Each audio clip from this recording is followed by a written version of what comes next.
crazy, it's crazy. Eclipsed Moon has chosen to ignore River South Domain and continues its invasion toward the northwest to River Serenity City. At this moment, Hoenn stands in the central square of River Serenity City. In the past, this place was occupied by the largest mutant group in River Serenity City, but now it is littered with corpses. Hoenn spoke, let's rest here for a bit, replenish our supplies, and then continue toward Ling capital. Shinguji expressed his concerns. It all seems too smooth. We've only encountered local forces along the way. We haven't seen anyone sent from the River South Domain headquarters. It seems they're prepared for a bloody battle to the end, with no intention of negotiating. Hoenn smiled slightly. Don't be so pessimistic all the time. If necessary, we'll just launch another campaign. By then, River South Domain will fully understand how strong we are, and they'll give up this feudal resistance and surrender the land to us, just like we did back in Kanto. The Azuma organization is afraid that eliminating us will come at a heavy cost, eventually giving other forces a chance. That's why they let us, Eclipsed Moon, do as we please. Shinguji made a disgusted face.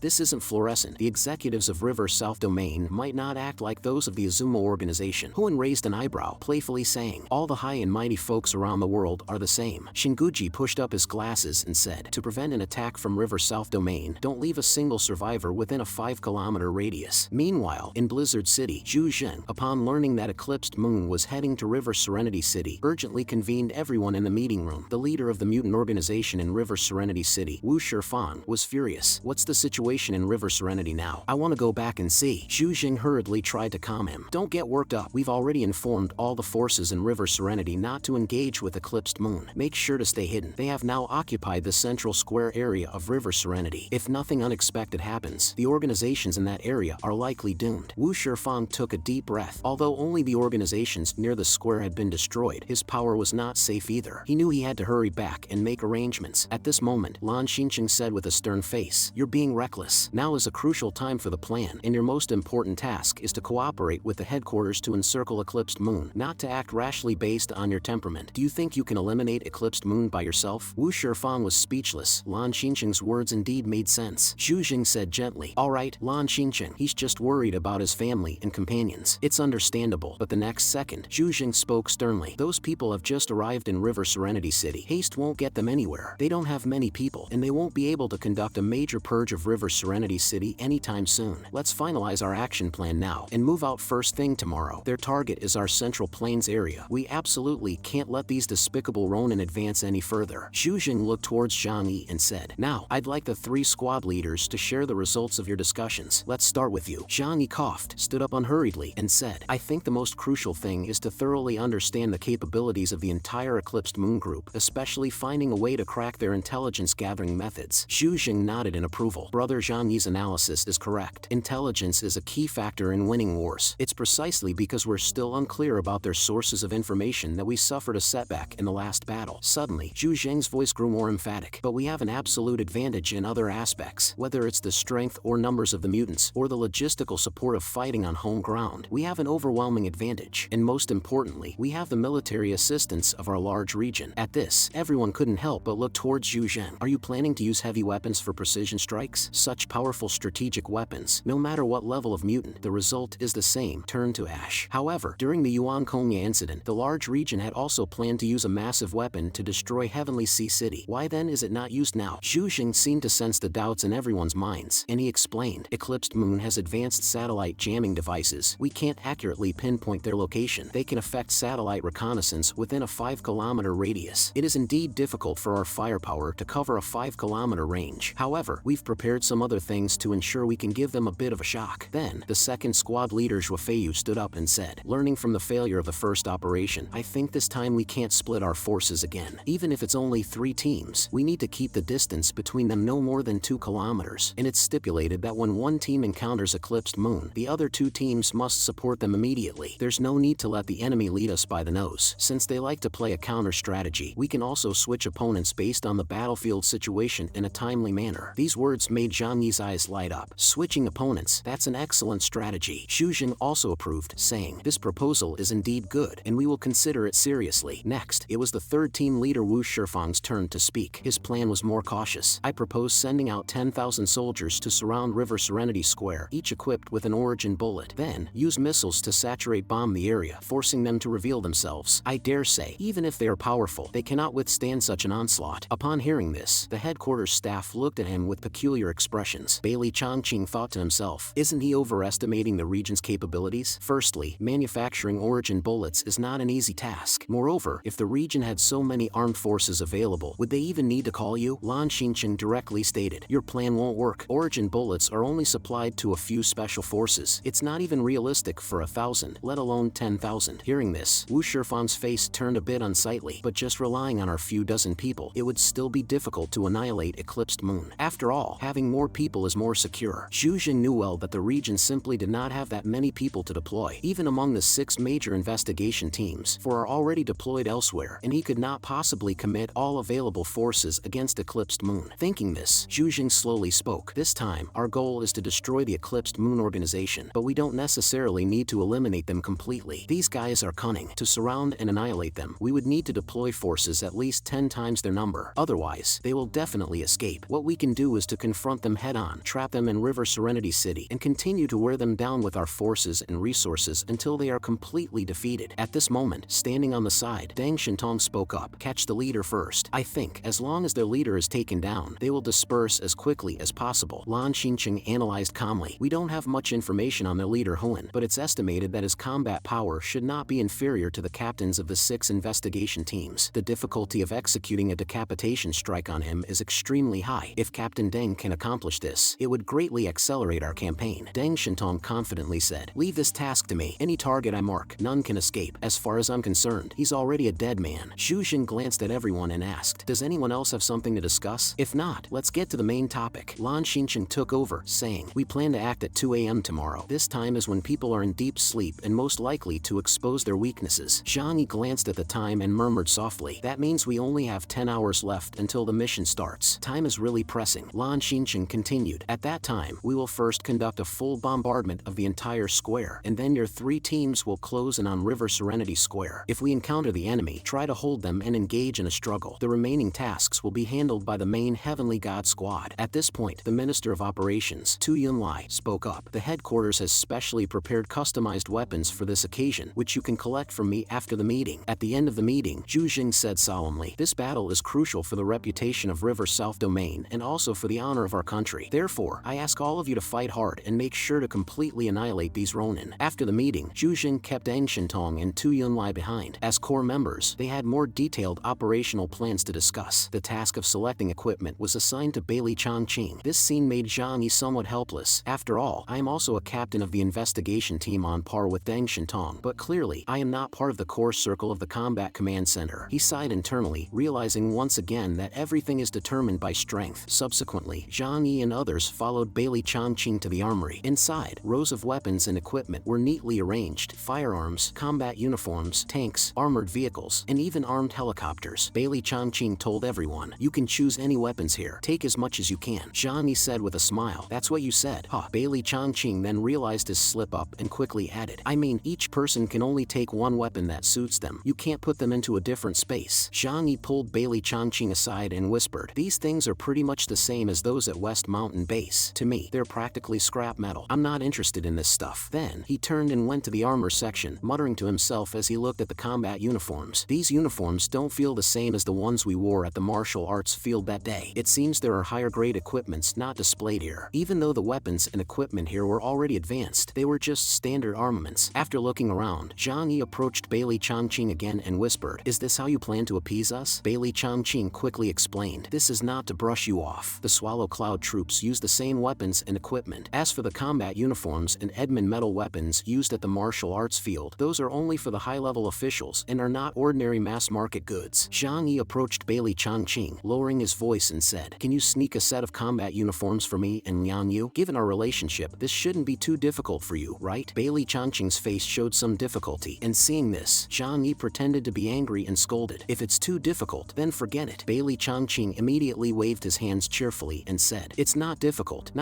at all. Then, he pulled Zhang Yi aside and whispered, I'll lend you and Meng Siyu's combat uniforms for now. That should be okay, right? Zhang Yi nodded in satisfaction and said, let's settle on that. I'll just pick a few weapons as a cover. After everyone had chosen their weapons, Bailey Changqing told them, everyone, go back to the operations center and stand by for now. Someone will take you there when it's time. After everyone had left, Zhang Yi mysteriously called Liang Yu and followed Bailey Changqing to the exclusive resting area of the Black Robe Squad. Bailey Changqing handed over 2 sets of combat uniforms to Jangi. "Don't forget to return them to me." Receiving the combat uniforms, Liang Yu couldn't help but inwardly exclaim, Jangi really is something, managing to get his hands on such high-level stuff. Jangi took the uniforms into the changing room and began to dress himself. Just then, Bailey Changqing suddenly walked in, jokingly saying, "Not a bad figure." Jangi turned around warily and said, "What are you doing in here? I'm straight, you know." Bailey Changqing waved his hand and laughed. "I just wanted to chat with you for a bit before you head out. What's your plan for this operation? The headquarters is treating you like a regular mutant because they don't know your real strength. But I know, your strength is no less than Deng Shintong's. Are you planning to make a dramatic entrance and take all the credit? After all, that's what you did during the Yuan Konya incident." After putting on his combat uniform, Zhang Yi said teasingly, "This time is different. Last time, I just wanted to ensure the safety of those around me. I'm not interested in the rewards for achievements this time. This time, it's simply because I am a citizen of country Hua. People should have a sense of collective honor. After all, when the nest is overturned, no egg remains unbroken." Upon hearing this, Bailey Changqing looked at Zhang Yi with deep respect. Zhang Yi then said, "However, with the Heavenly God Squad as the main force this time, unless absolutely necessary, I won't be using my trump card. I hope you will continue to keep this confidential." Bailey Changqing sighed and said helplessly, "Don't worry." As a captain of the investigation team, he was well aware of the consequences of hiding crucial information. But at this point, no matter how uneasy I feel inside, we can only take things one step at a time. Let's go. I'll take you to the plane." Zhang Yi exclaimed in surprise. "Did I hear that right? Can we still fly a plane in this temperature?" Bailey Changqing smiled faintly. "Military planes are different from civilian planes. The region has several cold-resistant aircraft, and although they cannot be used in combat, they are still fine for transport." Soon, everyone arrived at the airport. All were carrying large tactical backpacks. However, just before boarding, the team leader Zhuo Feiyu expressed some concerns. "In such external conditions, if we are attacked in the air, wouldn't that mean certain annihilation?" Bailey Changqing explained, "Don't underestimate the protective strength of armed aircraft. Also, the parachute is right under the seat, but I don't recommend it for non-professionals. Be careful, or you might freeze into an icicle in the air." At this time, the 9 members of the Heavenly God Squad also boarded another helicopter. Compared to the teams from the outer city, they seemed much more relaxed, as if they weren't taking this mission too seriously. After all, in Blizzard City, the Heavenly God Squad's completion rate has always been the highest. In other words, there has never been a mission they couldn't complete. At that moment, Deng Shintong reminded everyone must not be complacent. This time's opponents are strong, so stay sharp. Just as Deng Shintong was preparing to depart, Deng Yuanbo also arrived at the airport. He looked at his most valued nephew, anxiously advising, "Never underestimate those fluorescent Ronin. Those crazies are willing to lay down their lives for what they call their faith, so be very careful this time. If the mission is successfully completed, our Deng family's reputation will spread throughout the country and even the world, giving us more room to maneuver." Deng Shintong, still full of confidence, responded, "Don't worry, uncle, we will definitely win this battle." After saying this, he turned and walked towards the armed helicopter. As if sensing something, he looked towards the helicopter where Zhang Yi and others were, thinking, "I wonder how Zhang Yi and the others are doing." At this moment, Zhang Yi, looking through the window, also saw Deng Shintong preparing to board the plane. A complex feeling of concern welled up in him. He then said to himself, "Right now, there are only 2 things to do. I can't worry about much else. The first is to protect myself, Liang Yu, and Flower. The second is to kill as many members of Eclipsed Moon as possible." Suddenly, Liang Yu asked, "What are you thinking about?" Zhang Yi looked up and said to them, "I wonder just how strong one of the Eclipsed Moon really is." Zhang Yi had a vague premonition in his heart. That guy must be extremely dangerous. Then, Chen Xiaoxiao spoke up, "Leave that kind of thing to the Heavenly God Squad. People should know their limitations. Our job is to buy time. Just play our roles as decoys well." Zhang Yi nodded to Liang Yu and Chen Xiaoxiao, saying, "I think so too." Meanwhile, Commander Zhu Jing was already standing in front of the large screen in the operations center. At his command, 2 armed helicopters took off. He glanced at the time and ordered, "They can start moving on that side as well." At this time, in a building in River Serenity City, the members of Eclipsed Moon had not gone to sleep. Miko Takeuchi Mayumi looked at the sky with anxiety and said, "A crisis is approaching us." Huan looked at the ceiling and joked lightly, "Is it coming from heaven?" But Shinguji, with a worried face, said, "This time it could be troublesome. Could we be annihilated?" Huan confidently smiled and said, "It will be them who die." By now, 2 helicopters had already entered the airspace over River Serenity City, and the ground was already lit up by flames. Zhang Yi was surprised to find that the rumbling of explosions was incessant. At this moment, Zhu Jing said over the communication equipment, "Do you all see the explosions in River Serenity City? Don't be surprised. This is the first step of our plan. We first deploy the Azure Dragon 5 bombers to saturate bomb River Serenity Square. Even though this won't directly eliminate Eclipsed Moon, it will at least force them out. Though Eclipsed Moon has special satellite jamming devices that can block satellite surveillance signals within 5 kilometers, Blizzard City has its means. We can literally turn the entire River Serenity Square into scorched earth." earth. Jangi, looking at the flames from the explosions below, remarked, "It really proves that saying. All troubles stem from insufficient firepower." Yu Xingyan, looking at the flames engulfing the square, clenched his fists excitedly. "Our chances of success just got a lot better. With some luck, maybe we can burn them all to death." Shuofeiyu, however, laughed and said, "Don't oversimplify things. If those guys were that easy to deal with, why would they go to all the trouble of gathering us here?" Yu Xingyan, somewhat deflated, responded, "I was just saying, no need for your sarcasm." Sitting opposite Zhang Yi, Pingli couldn't help but ask, "With such widespread fire, unless the other side can find shelter, wouldn't they get smoked out even if they aren't burned to death?" Zhang Yi, looking down at the sea of fire, said leisurely, "This looks like an incendiary bomb. The main purpose of this type of ammunition is to consume oxygen and destroy resources such as food within the area, aiming to force Eclipsed Moon out into open combat with us and avoid getting bogged down in urban warfare." Chen Xiaoxiao nodded and added, "Those guys definitely won't be easy to burn to death. After all, in this freezing weather, for all we know, they might be somewhere warming themselves by a fire." Soon, the helicopter landed about 10 kilometers away from River Serenity Square. Immediately after, a drone flew out from the helicopter. The drone's function was communication blocking. At this time, in the operations center, a staff member reported to Zhu Zheng and Tu Yunlai, "All communications at River Serenity Square have been blocked. They can no longer use communication devices to contact each other or call for external help." Zhu Zheng nodded, satisfied, and said, "Good job. We need to turn them into headless flies, and then crush them one by one." Zhu Zheng began to lay out the tactics. Zhang Yi's team will enter from the southeast, Wu Shifang's team from the southwest, and Zhuofeiyu's team from the north. Remember, your task is to draw fire and hold off Eclipsed Moon's forces. If an encounter occurs, your first priority is to ensure your own safety, not to launch reckless attacks. The three team captains responded in unison. Received. Zhang Yi led his team off the plane, pulling out two specially crafted pistols from an alternate space. These were white spring pistols made by Liu Karen, each capable of holding 20 holy silver bullets. Liang Yu naturally followed closely behind Zhang Yi, while Peng Li and Chen Xiaoxiao exchanged glances and could only keep up with Zhang Yi's pace. At this time, the three teams advanced toward River Serenity Square in a triangular formation. Moments later, the Heavenly God Squad's plane also landed nearby. Watching the three teams from the outer city advancing towards River Serenity Square, Deng Shintong mused to himself with a sly grin. "Chances are these cannon fodder won't make it back alive. If they do manage to hold out until our support arrives, then it proves they are indeed promising talents and can be absorbed into the Swallow Cloud troops. Those who are particularly outstanding might even directly join our Heavenly God Squad. Let's see how Zhang Yi performs this time." In the sub-zero temperatures of -60 or 70 degrees, the flames on the ground were quickly extinguishing. Zhang Yi and his companions did not rush forward but stood cautiously, observing the situation. Eyeing everything around him, Zhang Yi couldn't help but mutter to himself, "I hope we don't encounter their main force members. If we're really that unlucky, then I'd have no choice but to retreat a bit first." He looked at Flower on his shoulder and asked, "Why don't you try and see if you can smell any living beings?" Flower earnestly sniffed forward but ultimately shook his head and said quietly, "Maybe because of the smoke and dust, I can't distinguish any scents anymore." At this moment, Peng Li and Chen Xiaoxiao asked, "Captain, what should we do next?" After pondering for a moment, Zhang Yi said helplessly, "Let's just wait here for them to come to us." Both of them instantly looked dumbfounded, and Peng Li couldn't help but complain, "Come on, figure out who is sieging whom. Is it appropriate to wait here?" Zhang Yi started to scrutinize the surrounding environment. He was skilled in long-range attacks rather than close combat, and if he encountered an assault by melee experts like Daiko Kai or Kamamoto, it would pose at least a 0.01% danger to him. That probability is way too high. Gotta be cautious. After surveying the area, Zhang Yi's gaze settled on a commercial building. He said, "This position is ideal for an ambush. With a special sniper rifle combined with origin bullets, it's perfect to cover the entire 5-kilometer radius of River Serenity Square." After speaking, Zhang Yi activated the dimensional gate and told his teammates, "You two are responsible for securing my safety in the vicinity. Liang Yu, follow me for close protection." Before he could finish speaking, Chen Xiaoxiao and Peng Li hadn't even had a chance to respond. Zhang Yi walked into the dimensional space, leaving Chen Xiaoxiao and Peng Li staring at each other in bewilderment. Peng Li, somewhat annoyed, exclaimed, "What kind of captain is this? Just leaving us here. It's so irresponsible." Chen Xiaoxiao, however, calmly said, "Zhang Yi is very clear-headed. He planned from the start to ignore our opinions. His main goal is to ensure his own safety. However, his approach is indeed somewhat childish. After all, we are a team. Now we can only follow his orders and stay alert in the area." Meanwhile, in the operations center, Zhu Jing saw the scene and couldn't help but sigh. Zhang Yi is really playing it safe, but his method is quite smart. It's a good way to test the opponent's capabilities. Then, Zhu Jing shifted his gaze to the other two teams. Wu Shifang and Zhuofeiyu were also moving forward with extreme caution. At that moment, Wu Shifang's team member, Mo Zhongning, stepped forward and crouched down. He placed his right hand on the snowy ground, and immediately a burst of golden light appeared, with more and more rat-like creatures emerging from his palm. Mo Zhongming's ability code is Soul Beast. He can transform his powers into different animals, which act like extensions of himself and share his senses. However, as a leader of a faction, his abilities must not be limited to scouting. He probably has other combat methods as well. At this time, the small soul beasts, like a flow of water, continuously crawled out of Mo Zhongming's palm. Then, a stream of soul beasts rushed into the Scorched square. Meanwhile, in a hidden area, the 13 members of Eclipsed Moon gathered in a circle. It seemed they had already taken shelter before the bombing began. Then, Shinguji started chanting while gesturing with his fingers. Suddenly, a huge pentagram of light rose above his head, and the golden light was instantly shattered. As he pointed his right hand towards the sky, the light transformed into tiny talismans that soared into the heavens. Moments later, a massive fog began to envelop River Serenity Square. The commanders of the 3 squads reported through their communication devices to the operations center. A large area of unknown fog has been detected. It must be an action by Eclipsed Moon. Everyone proceed with caution and watch out for attacks from Eclipsed Moon taking advantage of the fog. This ability was not mentioned in the intelligence reports. It seems they still had many strengths reserved from the first battle. At this moment, Mo Zhongming smirked. The fog may obscure vision, but it can't hide my summoned soul beasts. So now, this is my home ground. The 2 teams carefully approached River Serenity Square, while Jangi, still on the rooftop with his specialized sniper rifle, had no intention of moving forward. He was certain that the enemy would come to him. Meanwhile, in the operations center, Zhu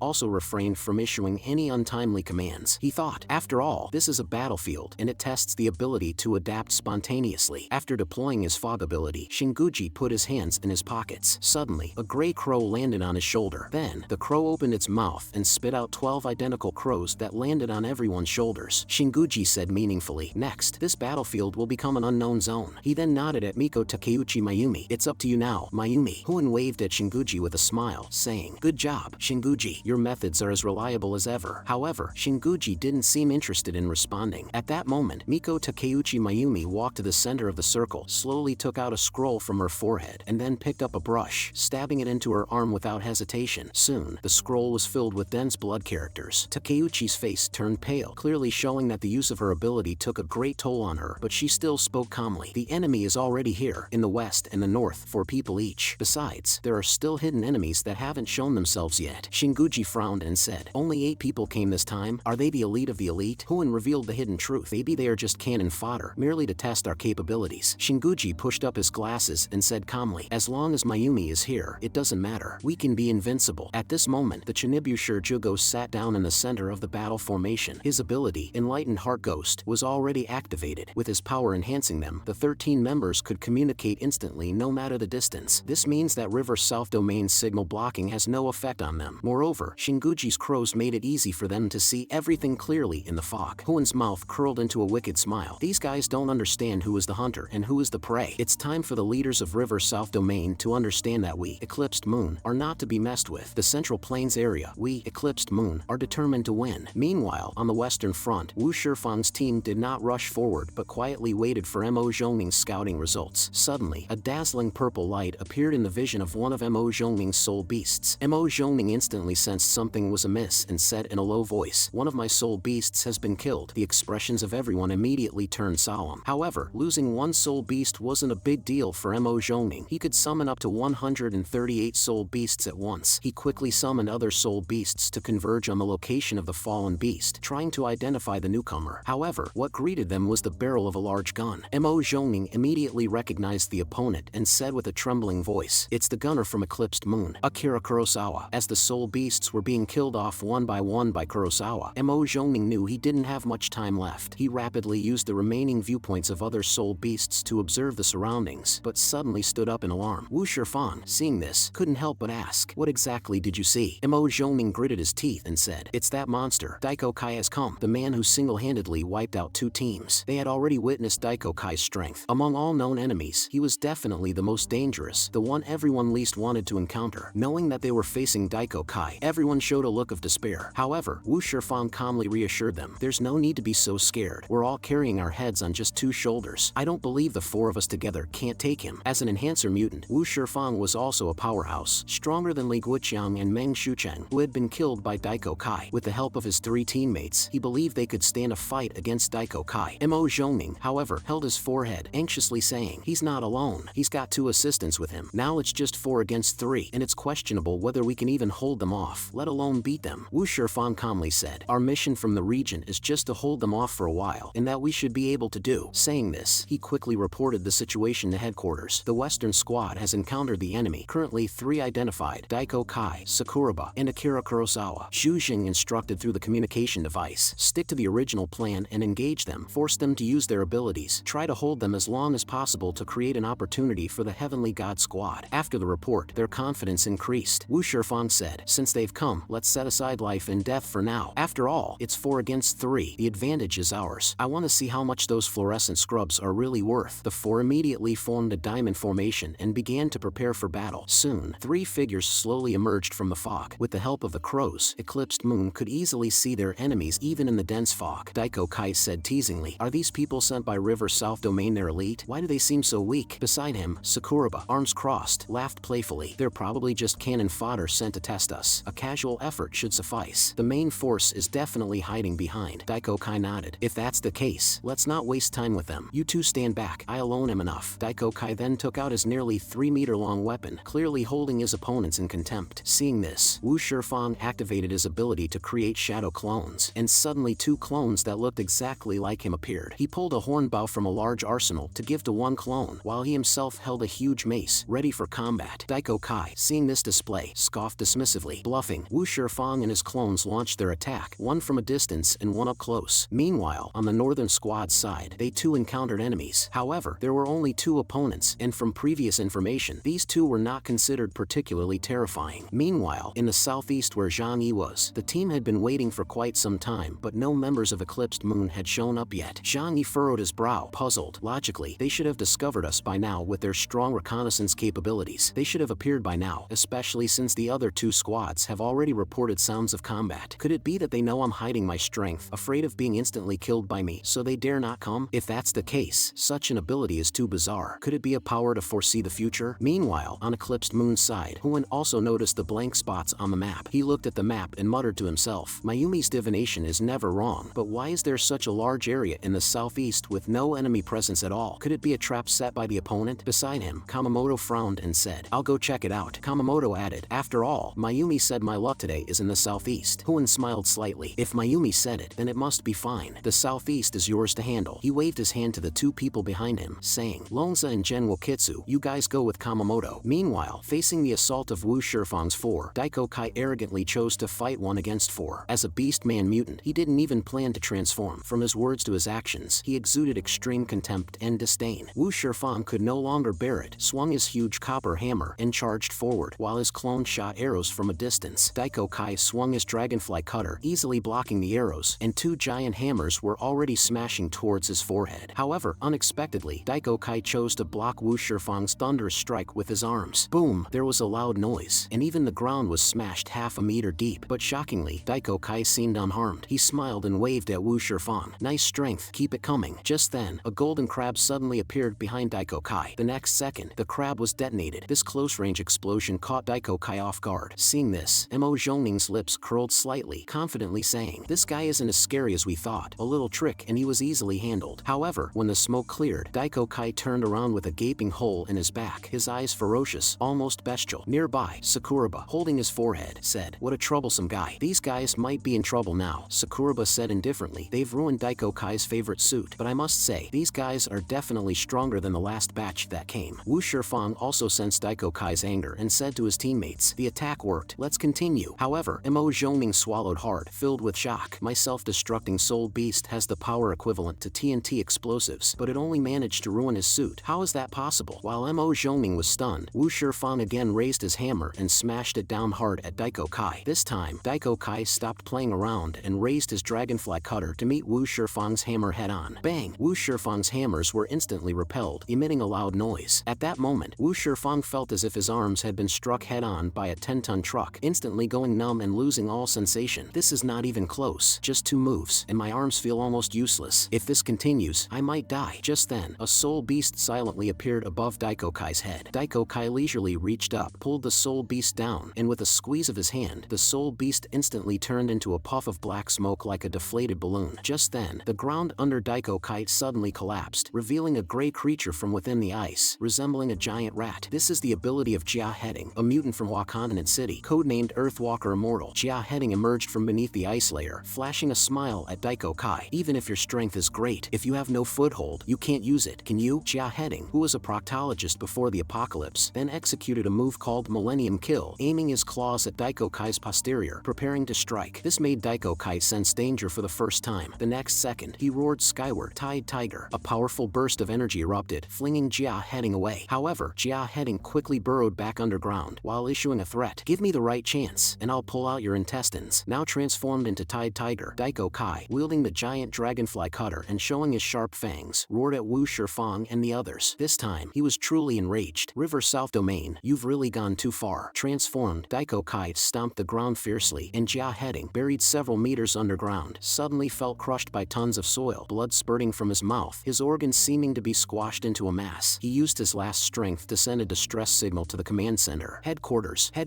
need support. Seeing this, Tu Yunlai turned to Zhu Zheng and suggested, should we send Deputy Captain Liao Honglei of the Heavenly God Squad for support? However, Zhu Zheng coldly replied, there are still 2 people behind Daiko Kai who haven't made a move. We must ensure we gather enough intelligence before deploying the Heavenly God Squad. Meanwhile, the battle on the northern front was also intense. Divine Valley's ability code is Big Snake 1. He transformed into a giant snake tens of meters tall, with Yakuzan standing on the snake's head. This visual oppression instilled fear in the enemy. Shuafeiyu's squad felt tremendous pressure. Shuafeiyu took out dozens of black rifles from an alternate space, each rifle bayonet coated with deadly poison. The seemingly fragile Xiao Lingling directly grabbed the giant snake's tail. The next second, she swung the massive creature around several times before hurling it away. However, this caused no real damage to the giant snake. In the snake's eyes, these clumsy weapons could not penetrate his heart scales. He then lashed out with his tail, but Shuafeiyu quickly dodged the attack using telekinesis to control the formation of guns. Shuafeiyu elegantly circled a finger in front of him, and 36 machine guns instantly locked onto the giant snake's head, then opened fire like a storm. However, these bullets were almost ineffective against the giant snake. Suddenly, with a whoosh, a powerful armor-piercing bullet hit the giant snake's eyeball. Only then did he notice that a sniper was targeting him from a distance. Ordinary sniper rifles naturally wouldn't harm the giant snake, but the veteran Yu Xingyang's ability weapon master could enhance weapons, making this sniper shot a real threat. Just then, Yakuzan, standing on the giant snake's head, seized the opportunity, lifting his baseball bat and charging towards what appeared to be the weakest, Yuan Hao. Seeing Yakuzan coming at him, Yuan Hao instantly turned pale with fright, clutching his chest and yelling, Lingling! Just as Yakuzan's baseball bat was about to hit Yuan Hao's head, Xiao Lingling blocked him with an eerie speed, taking the blow with her arm. Yakuzan was shocked and blurted out, such strong defense. At that moment, Xiao Lingling, exuding a tomboyish aura, roared, how dare you attack my husband? Looks like you're tired of living. Yakuzan snorted disdainfully and said, since you like protecting your little husband, I'll focus on him. Saying this, he raised his baseball bat again and charged forward. Let's see who dies first, me or your husband. Meanwhile, Jangi's steady performance was truly speechless, and even the command center's Zhu Zheng couldn't stand it anymore. He couldn't understand why no one from Eclipsed Moon appeared in Jangi's direction. Could Jangi be a traitor, or does Eclipsed Moon have some other scheme behind him? Tu Yunlai couldn't help saying, with Jangi's way of fighting, our plan can't continue. I think we should just order Jangi's team to keep moving forward. After pondering for a moment, Zhu Zheng nodded and issued the order. Jangi, I need you to continue advancing to probe the enemy's movements. Jangi coolly replied, received. But looking at everything enveloped in dense fog, Jangi also frowned with worry. If we continue moving forward, the chances of encountering Eclipsed Moon members are very high, and there are still 8 people on the other side who haven't shown up yet. This risk is too great. Seeing Zhang troubled expression, Liang Yu couldn't help asking, what orders did headquarters give? Zhang Yi replied, General Zhu ordered us to continue moving forward to scout the enemy, and I can only do as told. Liang Yu was somewhat surprised to hear this and couldn't help but wonder, when did Zhang Yi become so obedient? Is he plotting something? At that moment, Zhang Yi activated a double door, instantly went downstairs, and found Chen Xiaoxiao and Peng Li, who were monitoring. He told them, headquarters has ordered us to keep moving forward. Peng Li, already impatient, complained, we should have done this earlier. What's the point of just sitting here? However, to everyone's surprise, after moving forward just 100 meters, Zhang Yi stopped again. I think this place is also quite good. Let's hold our position here. The view from this building is pretty good too. Zhang Yi's suggestion left Chen Xiaoxiao and Peng Li dumbfounded. What do you mean by this? Are you not listening to headquarters orders? Peng Li challenged. Liang Yu, on the other hand, covered her mouth and snickered, saying, headquarters told us to move forward, and we did move forward, didn't we? That's not defiance, right? Zhang Yi seriously said, this mission is crucial. We must proceed with caution. Every step forward must be carefully observed to avoid enemy ambushes. Chen Xiaoxiao and Peng Li became anxious. Chen Xiaoxiao exclaimed, the other 2 fronts have already started started fighting, and we're doing nothing here, just watching as the mission points are taken by others? Jangi calmly responded, if we miss out on this mission, there will be other opportunities, but you only have one life. The premise of carrying out a mission is to ensure your own safety. Chen Xiaoxiao angrily retorted, we are here to carry out missions. I can't be as cowardly and afraid of death as you, allowing fluorescent scum to rampage on our land. Hearing this, Jangi actually clapped his hands and laughed, saying, well said. However, as we agreed before, if you don't approve of my command, you can choose to leave at any time. I'm not forcing you to act with me. Peng Li could no longer hold back, angrily saying, I doubt your courage as a captain. Following someone as hopeless as you is a waste of time. Not a single point scored. After saying this, Peng Li pulled Chen Xiaoxiao aside and said, Xiaoxiao, let's act on our own. Chen Xiaoxiao furrowed her brow, pondering for a moment. Splitting up meant that if they encountered Eclipsed Moon's experts, they might not be able to handle them, but Zhang Yi's overly cautious approach was completely contrary to her own philosophy. Instead of rotting here with Zhang Yi, it's better for us to go out and take a chance. After all, the mission is just to stall the enemy. As long as the Heavenly God Squad acts in time, we shouldn't have any major problems. With this in mind, Chen Xiaoxiao said to Zhang Yi, our paths do not align. Let's part ways. Peng Li, not forgetting to point at Zhang Yi's nose, shouted angrily, when we take over Coastal City's territory, don't be jealous. After speaking, the two turned and dashed into the mist. Watching their departing figures, Zhang Yi showed a hint of helplessness and sighed internally. These two fairies still don't understand the level of the opponents they're facing and trust their lives to the Heavenly God Squad. Do they really think the Heavenly God Squad cares about their life or death? How naively adorable. However, he himself was also puzzled as to why no enemies had appeared in his direction. Could there really be some conspiracy? After parting with Zhang Yi, Chen Xiaoxiao immediately contacted headquarters. General Zhu, this is Chen Xiaoxiao and Peng Li. Zhang Yi and his group are not complying with orders, continuing to linger on the outskirts. With a lack of combat will, we cannot tolerate their style of combat, so we've chosen to leave the group and act independently. Over. After listening, Zhu Jing responded calmly, I understand. You are free to make your own decisions. Then, watching Zhang Yi's cautious figure on the rooftop on the screen, Zhu Jing couldn't help but smile and touch his forehead. I almost forgot. This guy always plays a defensive counterattack game. Making him a scout was indeed asking too much of him. Let him be. Meanwhile, the battle on the western front had intensified. Earthwalker Immortal Jia Heading was trapped underground, his fate uncertain, and Wu Shifang, even before transforming, couldn't withstand 3 moves from Daiko Kai, not to mention now that he had transformed into Tide Tiger. Mo Zhongning shouted to Wu Shifang, hold him off. Once I summon a large number of self-destructing soul beasts, I refuse to believe we can't blow him up. Reluctantly, Wu Shifang gestured for his clone to join him in close combat, trying to stall Daiko Kai. Seeing his still resisting opponents, Daiko Kai showed a contemptuous smile. In the next second, he charged at Wu Shifang and his clone like a speeding locomotive. Boom! Wu Shifang was slammed hard into the ground, knowing well that if he weren't an enhancer mutant, that blow might have killed him. Before he could recover, Daiko Kai raised the dragonfly cutter, ready to impale Wu Shifang. At the critical moment, Wei Li utilized teleportation to transport Daiko Kai into the air. Simultaneously, Mo Zhongning's self-destructing soul beasts had finished summoning, and dozens of soul beasts instantly surrounded Daiko Kai. Boom! A massive explosion sounded mid-air, but when the smoke cleared, Daiko Kai descended unharmed. Even his pants were intact. Wu Shifang clutched his chest, a look of despair on his face. Mo Zhongning completely broke down, muttering to himself, this is my strongest move, yet it didn't even scratch him. He's truly a monster. Daiko Kai looked at them with interest, teasing, you work well together, but just a bit too weak. He sneered, raising his dragonfly cutter, and swung it down fiercely towards Mo Zhongning. Just then, a shadow shot through the air like a meteor, slamming hard into Daiko Kai. The tremendous force sent him flying several meters. Wu Shifang, seeing who it was, shouted joyfully, it's the Heavenly God Squad. The object that had sent Daiko Kai flying turned out to be a giant anchor chained to something. Then, slowly emerging from the fog, were 3 figures in splendid battle attire. Leading them was one of the 2 deputy captains of the Heavenly God Squad, Bai Chunyu, and the one who had repelled Daiko Kai with the giant anchor was named Li Taichan. When they appeared, Daiko Kai's expression turned serious for the first time, having felt a different kind of power from that strike. Even Sakuraba and Akira Kurosawa, who had been watching from behind, stood up. Are these the legendary Heavenly God Squad? They are said to be formidable, but we'll only know after fighting them. Bai Chunyu said to Mo Zhongning and the others, your mission is complete. You can leave now. The further you go, the better, as it will get messy here soon and we won't have time to look out for you. The group quickly nodded, eager to leave the area, even forgetting about Jia Heading, who was trapped underground and whose fate was still unknown. Meanwhile, on the northern battlefield, Zhuo Feiyu and the others were increasingly struggling. Divine Valley, in his giant snake form, possessed formidable defense and attack capabilities and soon took control of the battlefield. Lu Chunyu, a mutant from Fog Valley City, seized the opportunity during the fierce battle to activate his ability. Opening his mouth, a stream of fine pink mist enveloped the giant snake. The mist emitted an extremely extremely foul stench, causing the snake to shake its head. "Is this gas poisonous?" Lu Chunyu smirked proudly. "Even if your scales are tough, you still need to breathe, right? That way, my poison gas can infiltrate your organs." However, at that moment, the giant snake let out a sarcastically amused laugh. "Foolish creature, I am a venomous snake." With that, he inhaled all the poison gas in one gulp. The next second, mixed with his own venom, he sprayed it straight back at Lu Chunyu. Lu Chunyu never expected his ability to be completely countered by Divine Valley's giant poisonous snake. Yu Xingyang and Zhuo Feiyu were stunned. Was he killed just like that? The snake rose up again, looking down coldly at them. "Now it's your turn." Meanwhile, on Yakuzen's side, Xiao Lingling, with her formidable defensive power, tangled with Yakuzen. Her incredible strength is extremely rare even among enhanced mutants. She was able to match Yakuzen's weapon with her mere physical strength. Yuan Hao stood behind, vigorously cheering for Xiao Lingling. Yakuzen laughed wildly. The game should end here. As an enhanced mutant, Yakuzen's ability codename is Extreme Path Hero. As long as the fight continues, his power keeps increasing. Theoretically, if he fights long enough, he could even battle with Epsilon-level mutants. This time, he aimed directly at Xiao Lingling's side, and with a swoosh, split her body into two halves. Yuan Hao's face turned even paler. He clenched his fists and yelled, "How dare you hurt my Lingling?" Yakuzen, looking at Xiao Lingling on the ground, muttered to himself, "Split into two, and it's just considered an injury?" However, he soon understood. Dense blood-colored tubes suddenly extended between the two halves of Xiao Lingling's body. Within seconds, the two halves miraculously fused back together. Yakuzen was dumbfounded. After fighting so long, I just realized she's a zombie. At this time, Yuan Hao also demonstrated his own ability. He turned out to be a control-type ability user. After Xiao Lingling's body reattached, Yuan Hao walked up to her nervously, touched her body, and said worriedly, "Dear, are you alright? It's good that you were already dead. Otherwise that strike would have killed you." Then, he linked arms with Xiao Lingling, looking blissfully happy. "It was indeed the right decision to kill you first." This scene made Yakuzen feel nauseous. He cursed internally. I didn't expect him to be a psychotic necrophiliac. Thinking this, he swung his club in disgust, instantly decapitating Xiao Lingling, making any healing impossible. Meanwhile, Zhuo Feiyu also died at the jaws of the giant snake. From the rear, Deng Shintong reported to General Zhu, "I think that should be enough. They are not on the same level as the people from Eclipsed Moon. Continuing the fight is just seeking death." Zhu Zhen, watching the collapsing battle lines, said with a conflicted expression, "But there are still 8 of their people who haven't shown up yet." Deng Shintong smiled slightly and responded, "We can't expect to have 100% intelligence in every battle. That would make the mission lack any challenge." Zhu Jing then nodded. "All right then, I grant you permission to engage." Deng Shintong's smile widened confidently, and after glancing at his team, he said, "It's our turn to enter the fray." Thus, Bai Chunyu and the others arrived on the western battlefield. At the same time on the northern battlefield, Yakuzen was about to finish off Yuan Hao with his baseball bat when suddenly, the bat dropped to the ground, and his chest was unexpectedly pierced through. The giant snake, Divine Valley, was also forced back into its original form. From the depths of the dense fog, a tall and robust figure slowly emerged. He is one of the 2 deputy captains of the Heavenly God Squad, Divine Fist Liao Honglei. Liao Honglei said with unmatched calm, "You all indeed have commendable abilities, but unfortunately, you met me." Liao Honglei's ability is the rare spatial type, combined with his formidable ultimate fist technique, giving rise to an extremely lethal attack method, 100 Steps Divine Fist. Within 100 steps, his attacks can ignore all physical defenses, even piercing through heavy armor and skin to strike directly at the organs. He is indeed the nemesis of close combat mutants. Not far away, Shinguji quietly said, "The Heavenly God Squad has indeed appeared." Just then, a massive 3-headed demonic hound suddenly burst out of the fog. Liao Honglei's pupils shrank, thinking to himself, "It seems everyone has their trump cards. Let's see who's stronger." Liao Honglei threw a punch, aiming directly at the face of the 3-headed demonic hound. However, the hound merely twisted its body eerily, easily neutralizing Liao Honglei's powerful punch. Liao Honglei was shocked, murmuring, "So, it's a projection-type ability user." Judging by the power of the 3-headed demonic hound, he realized that the manipulator behind it was extremely powerful. At that moment, a figure in a suit with a slick-back hairstyle slowly emerged from the mist, followed by a group of creatures clearly formed from abilities. A giant ape about 4 to 5 meters tall, a 9-tailed fox, and a bird enveloped in swirling winds, its form blurred. Shinguji disdainfully said to Liao Honglei, "Your ability seems to counter close combat, so why not come and try fighting me?" While the battles raged furiously in the western and northern fronts, Jangi seemed to have been forgotten, eerily calm. Even Jangi began to wonder, could they possibly know my strength and dare not confront me? Or do they simply not know I exist? Through communication devices, it was known that the mutated humans in the outer cities on both routes had largely met with disastrous defeats, far worse than imagined. If his avoidance of battle led to mission failure, his guilt would be immense. Nevertheless, with my abilities, even if I encounter a formidable opponent, I can escape immediately with Liang Yu and Flower, and that should be no problem. Having realized this, Zhang Yi decided to take the offensive. Jangi put away his sniper rifle and then picked up Flower, saying, "Flower, do you remember the scent of Chen Xiao and Peng Li? Help me find them." Flower meowed a few times and nodded. At that moment, Liang Yu came over and asked, "Have you changed your mind? If so, why not contact them directly?" Jangi spread his hands and said, "They don't trust me. It's better to have them scout ahead for us. That way, we'll be safer." Meanwhile, led by Kamemoto, 3 people were advancing toward Zhangyi's location. Gen Wokitsu looked slightly solemn. Even Mayumi couldn't predict the situation here. "I really hope it's just a false alarm." Kamemoto, however, calmly said, "I've studied some of Country Hua's ancient siege tactics. Surrounding 3 and leaving 1 open is their usual strategy. This direction is likely intentionally left as a flaw to serve as bait. When we break out from here, we are likely to fall right into the enemy's trap. So, this might be the most dangerous." Long Zagui laughed heartily. "Today, Mayumi predicted a very auspicious fortune for me. Does that mean I'm going to kill a lot of people?" Just then, the crows perched on the trio's shoulders suddenly opened their eyes, and the voice of Shirjugo came into their minds. "2 enemies have appeared ahead of you 3. I suspect they are special ability users from the River South domain. Be very careful." Kamemoto then noticed the 2 figures ahead, thinking, could they be members of the River South domain's special forces? And those 2 were Chen Xiao and Peng Li. Seeing 3 members of the Eclipsed Moon group ahead, the 2 panicked. Peng Li immediately regretted splitting from Jangi. They could have had a 5 against 3 advantage, but now it was 2 against 3, and it seemed too late to run now. Chen Xiao immediately reported to the center. 3 members of the Eclipsed Moon team encountered in the southeast. These 3 are mutated humans mentioned in the records. Xu Jing immediately shifted the imagery over, thinking, if that's the case, then there are only 4 of them not yet shown. With the strength of Chen Xiao and Peng Li, they definitely cannot win against these 3. So he immediately notified Zhang Yi, asking them to come and support. Seeing the wary appearance of Chen Xiao and Peng Li, Kamemoto thought, could these 2 be weaklings? After all, if they were members of a major special forces team, they definitely would not show such a reaction. With that thought, Kamemoto charged like lightning. Peng Li, seeing this, immediately activated his ability to strengthen Chen Xiao. Chen Xiao leapt up, blocking Kamemoto's blade with her leg. The tremendous force sent Chen Xiao flying. At that moment, the ground beneath her began to freeze, and she danced across the ice surface, trying to find Kamemoto's weakness. Kamemoto, seeing this, merely said disdainfully, "All flash, no substance." The next second, he swung a swift blade, so fast that no one saw when he had drawn his sword, only a streak of blood-red blade light slashing through the air. Where the blade passed, Chen Xiao was cut in half at the waist. Peng Li, seeing this, hurriedly activated his priest abilities, barely reconnecting Chen Xiao. At this moment, Chen Xiao looked like a crudely patched clay doll, seemingly about to break apart at any moment. Kamemoto, bored, sheathed his long sword and coldly said, "I thought they would be elites, but this level of weaklings isn't even worth drawing my sword for." Gen Wokitsu impatiently said, "Just finish them off already. They both look so weak." Just then, Kamemoto noticed several figures approaching in the distance. He frowned and said, "Hold on, perhaps our real opponents have just shown up." In the thick fog, 3 figures slowly emerged. They were members of the Heavenly God Squad. Peng Li, seeing this, was overjoyed. "Our saviors have finally arrived." The man leading them, named Xiao Tian, carried a huge sword on his back as large as a door panel, and at this moment, Zhang Yi and others had just arrived. Originally, Zhang Yi had planned to let Chen Xiao and Peng Li lure out the Eclipsed Moon, then he would act, but the Heavenly God Squad arrived first. Xiao Tian glanced at Zhang Yi and said coldly, "Take these 2 useless women away. You're wasting too much time. Therefore, we've been ordered to take over the battlefield." Zhang Yi's mouth curved slightly, and he said, "Since the professionals are here, we might as well withdraw." Then, he looked at Chen Xiao and Peng Li. Chen Xiao had been severed in 2 but was still struggling to hold on. She bowed her head, her face filled with shame, not daring to meet Zhang Yi's gaze, deeply regretting her rash decision earlier. Zhang Yi gave a signal, and Flower immediately transformed and lay down in front of Chen Xiao. After a long pause, Chen Xiao weakly said, "Zhang Yi, thank you, really." Peng Li also sighed despondently. "We thought we could earn some merit with this mission, but it turned into a joke." At that moment, Liang Yu sidled over, whispering, "Why didn't you act just now? With your strength, dealing with those 3 shouldn't have been a problem, right?" Zhang Yi countered, "Do you know what their strength is?" Liang Yu smirked, then said, "No matter how strong they are, they couldn't be stronger than you. You're someone who even killed Yuan Kongya." Zhang Yi laughed, saying, "That battle with Yuan Kongya, I planned for a long time. I not only gathered a lot of intelligence, but also manipulated many people into becoming my pawns. And even then, winning was incredibly hard. You must remember, we came here only because of the last bit of righteousness in our hearts, not to show off, nor for so-called mission points." Liang Yu looked at Zhang Yi's determined profile and chuckled, "You really are inscrutable." Zhang Yi smiled, saying, "You don't need to see through me. All I need is for you to follow me in action." Just then, the voice of Shirjugo came into the minds of Kamemoto's trio. "Are you 3 alright?" The 3 exchanged glances, somewhat baffled, and then answered, "We're fine. What happened?" Shirjugo anxiously said, "The 3 of you just disappeared from Mayumi's divination." Upon learning that the trio was was unharmed. Takeuchi was still in shock. Why had her proud Takeuchi scroll ability suddenly lost its effect? It was as if something had forcibly erased her prophetic powers. At this moment, she fell into deep self-doubt. What is it that's covering my eyes? I can't see. I really can't see. After learning about the temporary failure of Mayumi's Takeuchi scroll, Hoenn became anxious as well. After all, the biggest ace of the Eclipsed Moon group wasn't Hoenn's sword, nor was it Daiko Kai or Shinguji, but the Miko Takeuchi Mayumi, who possessed the ability to predict and avert misfortunes for them. If her abilities were compromised, they would be virtually helpless in the unfamiliar lands of Country Hua. Hoenn immediately ordered the trio to report what had just happened. After understanding the whole process, Hoenn immediately realized the problem must be with them, especially the two who arrived later and that beast. Hoenn immediately ordered, "We must find them and deal with them immediately. Otherwise, once the enemy discovers this, we will be in danger." Kamamoto also understood the severity of the situation and immediately instructed Gen Wakitsu and Long Zagui, "Leave these three guys to me. You go after the ones who ran away. Remember, bring back their heads for the leader to see." Without delay, Gen Wakitsu activated his wind spirit ability and immediately took to the air with Long Zagui. This action directly annoyed Xiao Tian and his group. Chasing after the mutated humans of the outer city right in front of them was like completely disregarding their presence. Just as Xiao Tian and his group were about to intercept, a chilling gleam of cold light cleaved through, even splitting the earth and creating a trench several dozen meters deep. "Your opponents are here. Where do you think you are going?" The two teammates behind asked. "What should we do? Judging by the strength of those just now, if we don't help them, they will surely be killed." But Xiao Tian just curled his lips and sneered. "The lives of the outer city mutated humans don't matter. Using their lives to delay two members of Eclipsed Moon is still a good deal. Our mission is to kill the members of Eclipsed Moon. Now it's 3 against 1. He's doomed." Meanwhile, Jangi was leading a few people away from River Serenity Square. Just then, Flower's eyes suddenly flashed, and it turned around and hissed alertly. Jangi also sensed the movement behind them and said in a low voice, "Is someone chasing us?" Chen Xiaoxiao and Peng Li's faces were filled with terror. By now they had a deep understanding of the fearsomeness of Eclipsed Moon. Long Zagui's mouth twisted into a cruel smile. "These scum haven't escaped far. Weren't you here to surround us? Where are you rushing off to in such a hurry?" Liang Yu was about to draw her sword to fight, but Zhang Yi stopped her, saying, "Your ability isn't quite suited for dealing with them. Let me handle this. Mainly, I don't have the leisure to waste time with riffraff." Zhang Yi casually walked a few steps forward. Long Zagui looked amusedly at Zhang Yi, his prey, and sneered. Is he about to surrender? He wouldn't be thinking about kowtowing and begging for mercy, would he? Too bad, what we need is his body. As soon as the words fell, Long Zagui raised his hands, and the rail gun activated. With the strong electromagnetic force enhancing it, 6 coins instantly pierced through space, forming a blue dragon in the air and shooting rapidly towards Zhang Yi. In Long Zagui's imagination, Zhang Yi was supposed to be sliced up as easily as a hot knife through butter. However, the next moment, his pupils dilated dramatically and his jaw dropped in shock. What he hadn't anticipated was that his attack vanished without a trace, as if sinking into the sea. This scene nearly made the couple from Eclipsed Moon drop their jaws. Gen Wakitsu, frowning, said, "This guy seems to have some tricks up his sleeve. We need to be careful." Chen Xiaoxiao and Peng Li were also full of surprise. Is this his spatial ability? But if it's just for defense, that's useless. Seeing his first strike fail, Long Zagui's face turned red with rage. He plunged his hands into his pockets, and after a jingle of coins, he pulled them out, his hands full of coins. "Let's see if you can handle this attack." As Long Zagui spread his hands, the super electromagnetic cannon fired again. However, Zhang Yi remained motionless, standing his ground as the fierce electromagnetic cannon fired towards him. The coins traced arcs in the air, but all disappeared into the spatial shield Zhang Yi had activated. After all the coins were shot, Long Zagui was dumbfounded. His attack, which could penetrate even an armored vehicle, why had it no effect on Zhang Yi? Gen Wakitsu saw what was happening. "He absorbed all your attacks. This guy is a spatial ability user." Zhang Yi obviously wanted to end the battle quickly. He took a step forward and suddenly disappeared from the spot. Before Long Zagui and Gen Wakitsu could react, Zhang Yi had already unleashed the electromagnetic cannon stored in the space. Gen Wakitsu instinctively vanished from the spot. Her ability, named Wind Spirit, made her extremely sensitive to spatial fluctuations, allowing her to luckily dodge the attack. However, Long Zagui wasn't fast enough. In an instant, his body was riddled like a sieve. With that, Long Zagui, a member of the Eclipsed Moon group, was killed instantly by Zhang Yi. At this moment, sitting on Flower's back, Chen Xiaoxiao's brain froze. They couldn't even handle a single move from Zhang Yi. How strong is Zhang Yi exactly? But Liang Yu and Flower looked unsurprised. After all, this was just a basic operation for Zhang Yi, probably using only a tenth of his strength. Watching her man turn into a beehive right before her eyes, her fists clenched, shouted furiously, "I want you dead." She was the notorious femme fatale of the Eclipsed Moon group. Instantly vanishing from the spot, a sudden gust of wind arose, and strange melodies echoed around Zhang Yi. Unfortunately for her, Zhang Yi heard nothing. Due to the spatial barrier, her sonic attack was completely futile against him. him. Jangi just wanted to end the fight quickly. He pulled out his guns, shouting 20 times accelerated precision shooting. With 2 bangs, holy silver bullets were fired, and Nanako was thrown out from the storm, crashing heavily onto the ground like a torn sack. It wasn't until they saw Jangi kill 2 members of Eclipsed Moon in under 30 seconds that everyone in the command center realized that Jangi had been playing possum all along. Only Bailey Changqing's eyes carried a hint of a smile. Just then, the alarm in the command center suddenly went off, and a subordinate immediately reported, "Commander, the situation on the northern front is dire, and there's trouble on the western front too. Liao Honglei is in trouble." Zhu Zheng's pupils dilated suddenly. How could this happen? What about Deng Shintong? Tu Yunlai said gravely. He said to capture the king first, so he went to take down Eclipsed Moon's headquarters. If successful, Eclipsed Moon would become completely disorganized. However, Zhu Zheng's face was grim, thinking, such a victory, even if the mission is completed, the losses of the Heavenly God Squad would be unacceptable. With this in mind, he turned his gaze to Jangi, who was still cleaning up the battlefield, and said, "Jangi, don't come back just yet. Head to support the northern front immediately. The others can return first." Jangi replied indifferently, "Okay, you take them back first. I'm going to the northern front." Now that the Heavenly God Squad was deployed, Jangi also understood that as long as it wasn't too dangerous, he could handle it. After all, with his abilities, if he went alone and couldn't handle it, he could just run, and there would be no problem. Liang Yu, however, said, "They can go back on their own. Let me follow you." This time, Jangi changed from his usual aloofness and suddenly spoke in a gentle tone. All right,